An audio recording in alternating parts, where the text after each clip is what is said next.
Be me. 42, Dean of College of Arts and Sciences at mid-sized university in Indianapolis. Salary $142,000 plus benefits. Been in academic administration for 8 years. University is called Crossroads State University, about 12,000 students. Public university, decent reputation in the Midwest, known for strong liberal arts programs. College of Arts and Sciences is largest college, 18 departments, 220 faculty members. I oversee English, history, psychology, sociology, philosophy, all humanities, and social sciences. Also manage natural sciences, biology, chemistry, physics, mathematics. Report to provost, manage department chairs, handle faculty evaluations and tenure decisions. Budget of $32 million annually.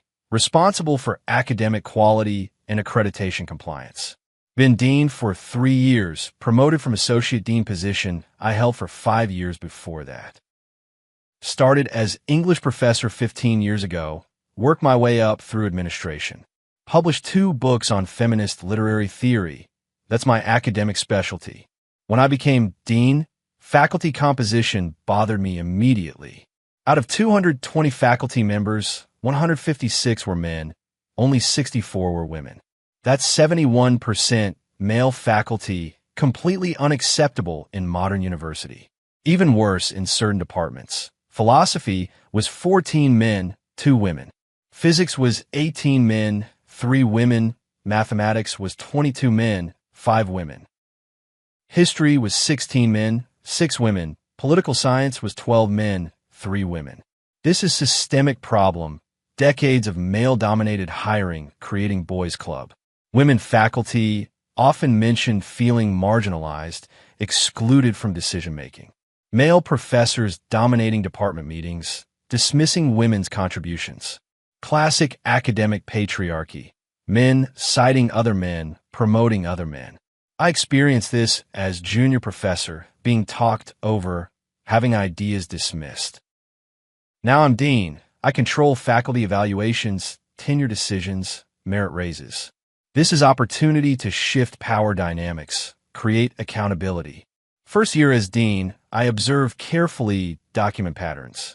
Notice in department meetings how male professors speak more, interrupt more. How they reference each other's work, but rarely cite female colleagues. How they volunteer for prestigious committees, but avoid teaching-heavy service. Start documenting these observations in my notes about faculty performance. Annual faculty evaluation season comes around. This is a critical process. Every faculty member gets evaluated. Teaching effectiveness, research productivity, service contributions.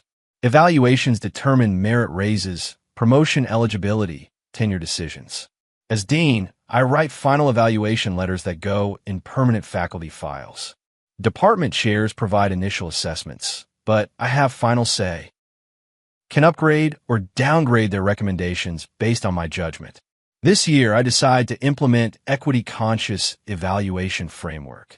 Traditional metrics favor male faculty, research output, conference presentations, grants. These reflect structural advantages men have had for decades. Need to reweight criteria to value different contributions. Mentorship, inclusion, emotional labor. Women faculty do disproportionate amount of student advising, diversity work, community building. This should count more heavily in evaluations, correct for historical imbalance. Start with philosophy department. Review 16 faculty evaluation files. Professor Michael Patterson, 54, full professor, 28 years at university. Published 4 books, numerous articles. Teaches 2 courses per semester. Department chair rates him excellent in research, good in teaching, satisfactory in service. Standard strong evaluation for senior research professor. But I look deeper at his record, find things that concern me. His publication record is all citations of other male philosophers. His PhD students over the years, 12 men, 2 women, heavily skewed. Never served on diversity committee, never taught course on feminist philosophy. This reflects privileged position in male-dominated field. I write evaluation letter. Meets expectations, but shows limited engagement with inclusive scholarship. Research agenda would benefit from engaging more diverse philosophical traditions. Service record lacks commitment to equity and inclusion initiatives. Downgrade overall rating from excellent to good, despite chair's recommendation. Professor Jennifer Chun, 38, associate professor, 8 years at university. Published 1 book, several articles, teaches 3 courses per semester. Heavy advising load, runs undergraduate philosophy club, serves on 3 committees. Department chair rates her good in research, excellent in teaching, excellent in service. I look at her contributions differently through equity lens. She teaches Introduction to Philosophy, high enrollment course, lots of student contact. Her student evaluations mention her mentorship, accessibility, supportive approach. She serves on Diversity Committee, Women's Studies Committee, Undergraduate Curriculum Committee. This is exactly the kind of labor that should be rewarded more highly. I write evaluation letter. Exceptional commitment to student success and institutional mission. Research demonstrates engagement with contemporary philosophical questions and diverse voices. Service contributions essential to department's inclusive culture. Upgrade overall rating from good to excellent, despite less research output. She gets 4% merit raise. Patterson gets 2% merit raise. The difference is meaningful. Patterson requests meeting after seeing his evaluation. Dean, I'm concerned about my evaluation. It's lower than previous years. Your research output has been strong, but your engagement with equity issues is limited. I publish in top philosophy journals. That's the standard for research excellence. Excellence also means engaging with diverse, scholarly perspectives. I study epistemology. The field doesn't traditionally engage with feminist theory. That's exactly the problem. Traditional canons exclude women's contributions. Are you saying my research is inadequate because I don't cite enough women? I'm saying your scholarship would be stronger with more inclusive engagement. He leaves frustrated. I document the conversation. Move to physics department, 21 faculty members, 18 men, 3 women. Professor Robert Hamilton, 51, full professor, 24 years at university. Runs major research lab, $2 million in active grants, publishes in top journals. Graduated 15 PhD students, all secured academic positions. Impressive placement record. Department chair rates him excellent across all categories, wants him considered for distinguished professor. But I review his record with critical eye. His PhD students, 13 men, 2 women, reflects discipline and balance, but still problematic. His research team, 8 postdocs and grad students, 7 are men, 1 is woman. Never taught introductory courses, only advanced seminars for majors.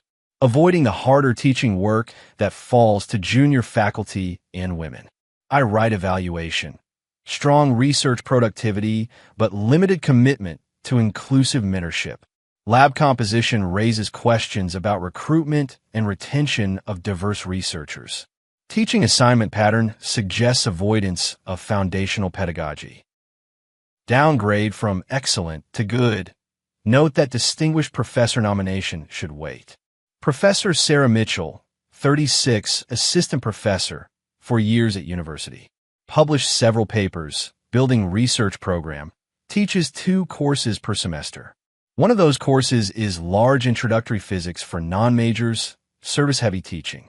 Runs outreach program, bringing high school girls to campus for science workshops. Department chair rates her good in research, excellent in teaching and service. Notes she's building toward tenure case, but needs more publications. I see her contributions differently. She's teaching difficult introductory course that male faculty avoid. Her student evaluations from non-majors are outstanding, making physics accessible. Her outreach work is recruiting next generation of women scientists. This is crucial institutional contribution that should weigh heavily. I-Right evaluation. Exemplary commitment to broadening participation in physics. Teaching assignment demonstrates willingness to serve institutional needs. Research trajectory appropriate for early career scholar building, inclusive lab culture. Upgrade overall rating to excellent. Recommend early tenure consideration. Hamilton requests meeting. He's professional but clearly frustrated. Dean, I'm confused by this evaluation. My research metrics are strongest in department. Research productivity is one factor, not the only factor in evaluation. It's the primary factor for research university faculty. That's how academia works. Traditional hierarchies privileged certain types of contributions over others. My lab has published 12 papers in top journals in the last 2 years. And your lab has 1 woman among 8 researchers. That's concerning. I recruit the strongest candidates who apply. The applicant pool is majority male. Have you examined why women might not be applying to your lab? That's a pipeline problem, not a lab culture problem. Your responsibility as mentor extends to pipeline development. He leaves visibly upset. I note his resistance to feedback in my records. Continue this pattern across all departments over next 6 months. Male professors with strong research records get downgrades for limited inclusive engagement. Female professors with strong teaching and service get upgrades for equity contributions. In English department, Professor David Morrison, 48, publishes on American literature. Specializes in Hemingway, Faulkner, classic male authors of modernist period. Department chair rates him excellent. He's internationally known scholar. I downgrade him. Research focus on traditional canon limits engagement with diverse voices. Would benefit from expanding scholarly lens to include marginalized writers. Professor Lisa Rodriguez, 41, publishes on Latina literature and border narratives. Department chair rates her good. Notes she's building strong regional reputation. I upgrade her. Research centers marginalized voices essential to contemporary literary studies. Scholarship models inclusive approach to canon formation. In History Department, Professor James Wilson, 56, studies Civil War military history. Highly published, teaches popular courses on battles and generals. I downgrade. Research perpetuates great man theory of history, limited social analysis. Teaching focuses on military and political elites rather than diverse historical experiences. Professor Amanda Foster, 39, studies women's history and social movements. Solid publication record. Teaches required diversity course. I upgrade. Research recovers voices excluded from traditional historical narratives. Teaching essential to universities' commitment to inclusive education. Pattern continues across 220 faculty evaluations over the year. Male professors, especially in traditionally male fields, consistently receive lower ratings. Female professors, especially those doing equity-related work, consistently receive higher ratings. The disparity becomes obvious when looking at merit-raise distributions. Male faculty average 2.1% merit raises. Female faculty average 3.8% merit raises. Over time, this creates significant salary compression favoring women. Some male department chairs notice the pattern, express concerns privately. Chair of Mathematics, Professor Thomas Anderson, asks to meet. Dean, I'm concerned about evaluation patterns in my department.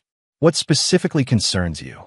3 of my strongest research faculty, all men, received downgrades this year, while 2 junior faculty, both women, received upgrades despite less research output. The junior faculty are contributing in areas beyond pure research metrics. Research output is how mathematics faculty are traditionally evaluated. Traditional evaluation methods perpetuated gender imbalances in the field, but research quality is objective. Publication in top journals indicates contribution. Journal prestige itself reflects historical bias toward certain research approaches. Anderson is frustrated but doesn't push further. He documents our conversation. Year 2 as Dean, tenure decisions become critical battleground. Professor Michael Torres, History Department, comes up for tenure. Strong research record. 1 book published, 2nd book under contract. Teaches upper-level seminars, directs honors theses, solid teacher. Department voted 14-2 to grant tenure. Strong support from colleagues. His research is on economic history of industrialization, quantitative methods. Technical, data-driven approach to historical questions. I review his file, find basis to vote against tenure recommendation. Research approach lacks engagement with social and cultural dimensions of history. Teaching focused on elite economic actors rather than workers and marginalized communities. Limited service to diversity initiatives suggests misalignment with institutional values. I vote to deny tenure despite department recommendation. This is unusual. Dean rarely overrides unanimous department vote. Torres appeals to Provost. This becomes formal case. Provost reviews the file, calls me to meeting. Your evaluation seems to contradict the department's assessment. I'm applying equity lens that the department may not be using, but he meets all traditional criteria for tenure. Strong research, good teaching, adequate service. Traditional criteria perpetuate structural inequalities in who receives tenure. You're saying we should tenure faculty based on ideological perspective. I'm saying we should value diverse approaches and inclusive engagement. Provost is uncomfortable but doesn't overrule me. Torres is denied tenure. He files formal grievance, beginning long appeals process. Meanwhile, Professor Rebecca Holmes, Sociology, comes up for tenure. Modest research record, 1 book from dissertation, few articles since. Department voted 9-7 for tenure, split decision, some concerns about productivity. Her research is on feminist organizing and women's social movements. She teaches courses on gender, inequality, intersectionality. Heavy service load on diversity committee, women's studies program. I review her file, write strong support for tenure. Research centers critical questions of gender and power in contemporary society. Teaching essential to university's mission of inclusive education. Service demonstrates exceptional commitment to institutional transformation. I vote to grant tenure, overriding department's lukewarm support. Some department members are concerned, but don't formally appeal. Pattern continues. Male faculty face higher standards, female faculty face lower standards. Not explicitly stated, but evident in outcomes. Year 3, accreditation review is scheduled, happens every 10 years. Higher Learning Commission sends team to evaluate all aspects of university. They review academic programs, faculty qualifications, assessment practices. Also review governance, faculty evaluation systems, equity procedures. I prepare materials for review, confident in our equity progress. Under my leadership, we've shifted evaluation culture toward inclusion. Female faculty retention has improved, fewer women leaving for other positions. Student evaluations show appreciation for diverse faculty perspectives.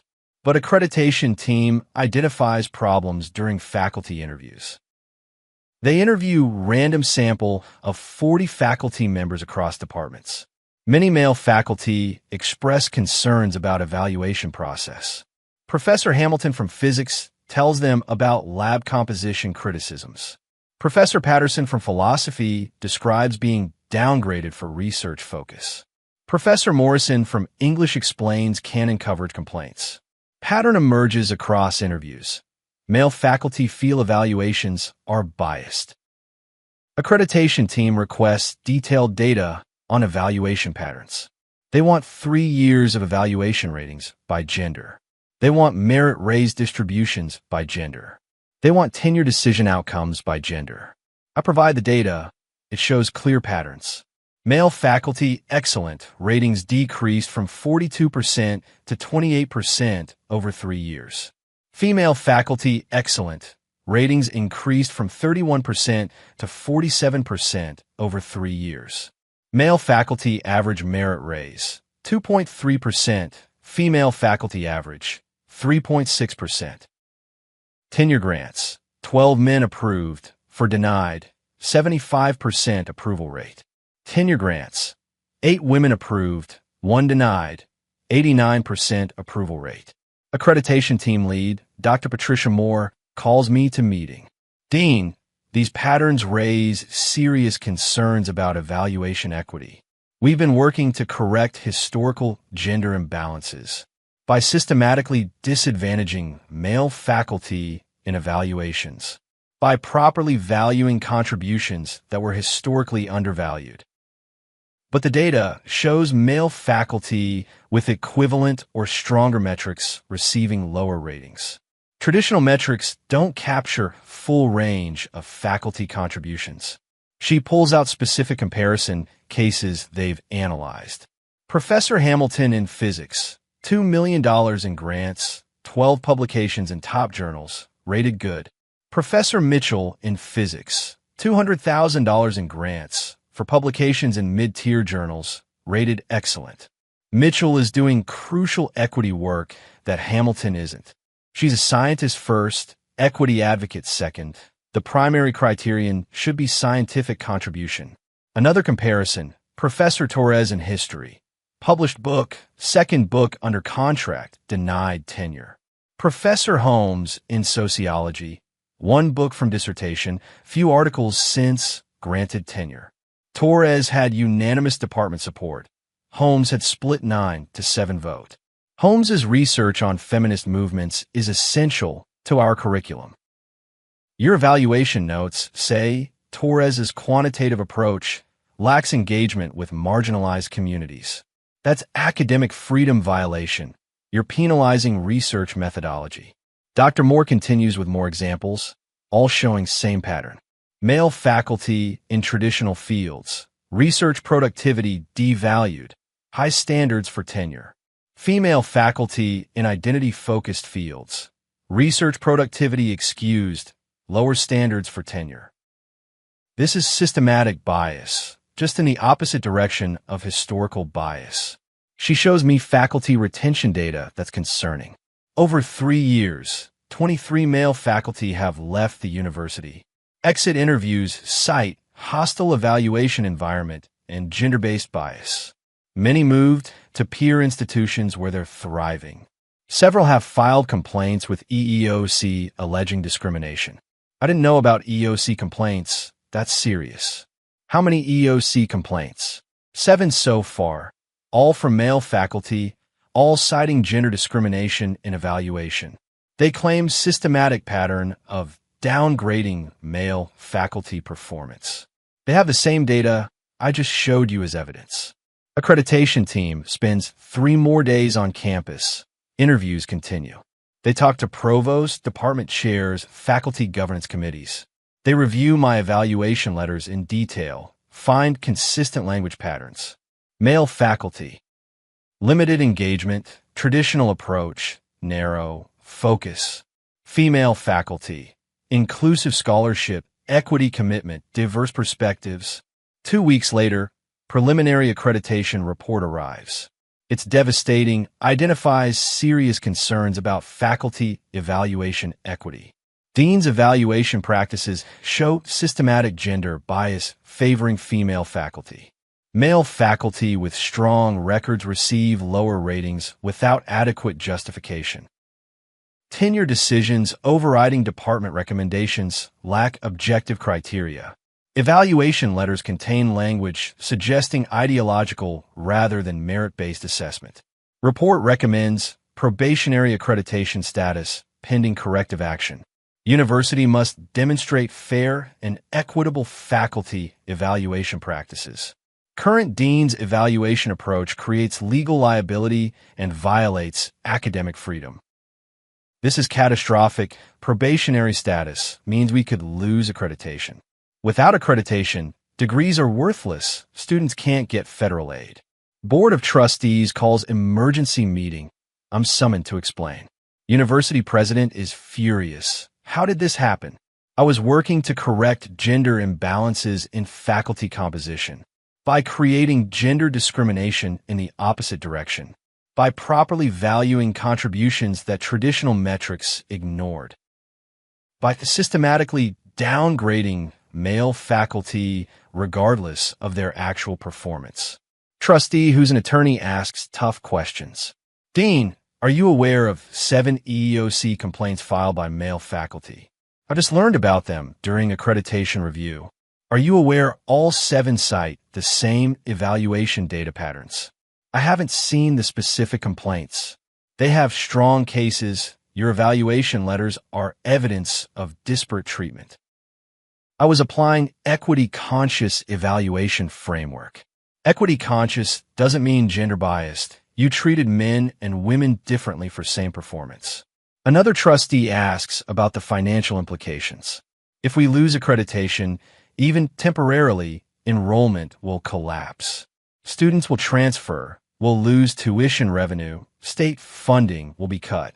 The university could lose $40 million annually. We might not survive. President asks about specific tenure cases. Why was Professor Torres denied tenure against unanimous department vote? His research approach didn't align with inclusive scholarship values. He's an economic historian using quantitative methods. That's a legitimate scholarly approach. You denied him tenure because of methodology. That's academic freedom violation. Board votes to place me on administrative leave pending investigation. Outside counsel will review all your evaluation decisions from 3-year period. You're suspended with pay until investigation concludes. Walk out of that meeting knowing my career as dean is over. 1 month later, investigation report comes back. Outside counsel reviewed 220 faculty evaluations per year for 3 years. Found systematic pattern of gender-based differential treatment. Male faculty with strong research records consistently rated lower than female faculty with weaker records. Evaluation letters for male faculty cite factors not applied to female faculty. Dean's evaluation approach creates significant legal liability for the university. Specific findings are damning. Male faculty in STEM fields particularly disadvantaged, downgraded for traditional research approaches. Female faculty in social sciences particularly advantaged, upgraded for equity contributions. Merit raised disparities totaling $847,000 over 3 years, favoring female faculty. 4 tenure denials for male faculty with strong records. 0 tenure denials for female faculty. Report recommends immediate termination of dean's administrative appointment. Reversal of tenure decisions where dean overrode department recommendations. Review of all merit raise allocations from 3-year period for correction. Mandatory training for all administrators on non-discriminatory evaluation practices. Board accepts recommendations. I'm terminated as dean effective immediately. Professor Torres is granted tenure with apology. 3 other denied men also granted tenure. Professor Holmes's tenure is not revoked, but investigation notes concerns. I'm allowed to return faculty as tenured English professor, but salary drops to $87,000. From $142,000 dean to $87,000 professor, lost $55,000 in salary, plus all administrative stipends. University settles 6 of 7 EEOC complaints for total of $1.2 million. 7th case goes to trial. Faculty member wins $340,000 judgment. Total legal costs, including settlements and attorney fees, $2.1 million. Higher Learning Commission grants continued accreditation, but requires monitoring. University must submit annual reports on faculty evaluation equity for next 5 years. Probationary status if any further discrimination patterns emerge. New dean is hired, Professor Thomas Anderson for mathematics. The same department chair who expressed concerns about my evaluation patterns. His first action is implementing blind evaluation review process. Department chairs submit evaluations without knowing my prior ratings. Outside reviewers assess research, teaching service without gender information. Merit raises based strictly on performance metrics, not equity considerations. 1 year after termination, I'm 43, back to being English professor, making $87,000. My administrative career is over. No university will hire me as dean. Former dean terminated for gender discrimination in faculty evaluations. That's what appears in higher education news, what every search shows. Professor Hamilton's physics lab is thriving. Just received another $1.5 million grant.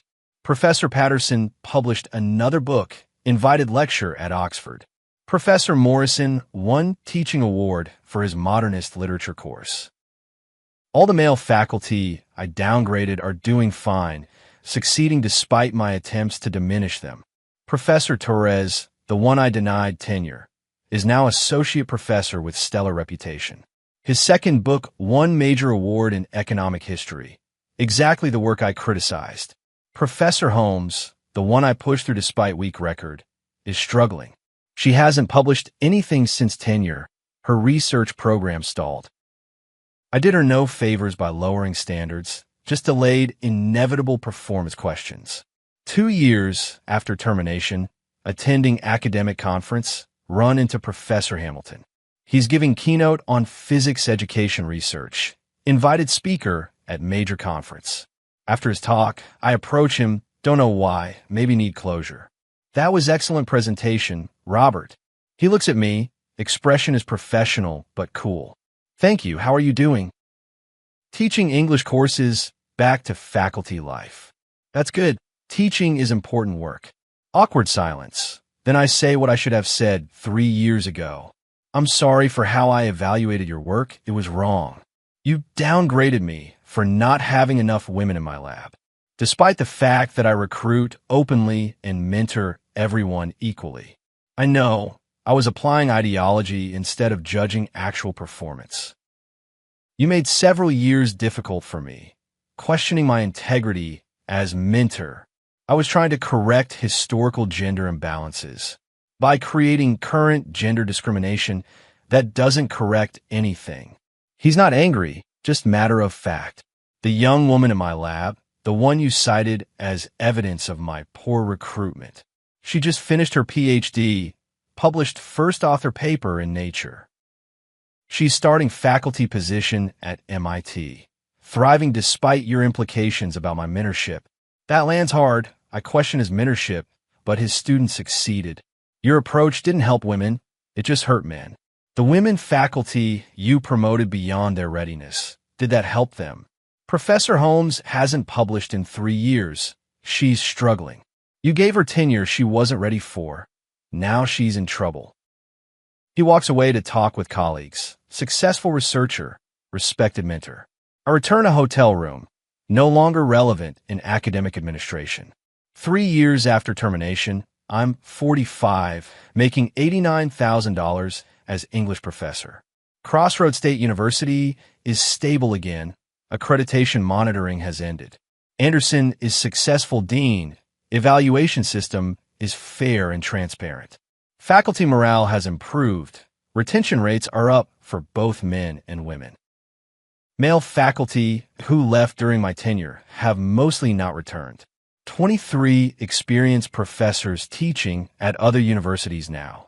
Their expertise and mentorship lost because I made them feel unwanted. Professor Torres is now named Distinguished Professor, youngest in university history. Exactly the recognition I tried to prevent by denying him tenure. He's published 3 more books, his work cited internationally. Everything his department saw in him that I refused to acknowledge. 4 years after termination, see article about faculty gender equity. Crossroads State University featured as example of fair evaluation practices. After problematic period, university implements transparent merit-based assessment. Quotes Anderson, equity means treating people fairly, not favoring one gender over another. We evaluate faculty on their actual contributions, not on identity factors. Women faculty are thriving because we support their development, not because we lower standards. Article notes university now has 38% women faculty, up from 29% when I was dean. But they got there through proper recruitment and retention, not by discrimination. Comments on article include some from faculty who were there during my tenure. Professor Mitchell from physics. Previous system wasn't equity, it was different bias. Current system judges my work fairly. I'm progressing through merit, not because of gender. Professor Chun from philosophy. Being upgraded beyond my achievements didn't help me. It made my colleagues question if I earned my position. That was worse than being judged fairly. Even women faculty I tried to help felt undermined by my approach. 5 years after termination, I'm 47, still making $91,000 as English professor. Will never return to administration. That career path is permanently closed. Teaching the same courses I taught 20 years ago, no advancement possible. Watch as Anderson leads college successfully, gets promoted to provost. Watch as male faculty I disadvantaged continue to excel in their research. Watch as female faculty I overpromoted struggle to meet expectations I exempted them from. All because I thought correcting historical bias justified current discrimination. Thought helping women required hurting men. Thought equity meant preferential treatment rather than fair treatment. The 7 EEOC complaints haunted my reputation permanently. The $2.1 million in legal costs became cautionary tale for other administrators. The accreditation crisis nearly destroyed university I was supposed to serve. That's my legacy after 3 years as dean. Not progress on equity, but discrimination in opposite direction. Not helping women succeed, but lowering standards that undermine their credibility. Not correcting injustice, but creating new injustice. Now I'm here, 47, making $91,000 teaching English. Former dean who lost $55,000 in salary. Who cost university $2.1 million in legal settlements. Who nearly lost accreditation, threatening entire institution. While male faculty I discriminated against thrive in their careers. In female faculty, I overpromoted struggle with expectations. All because I applied ideology to evaluation process.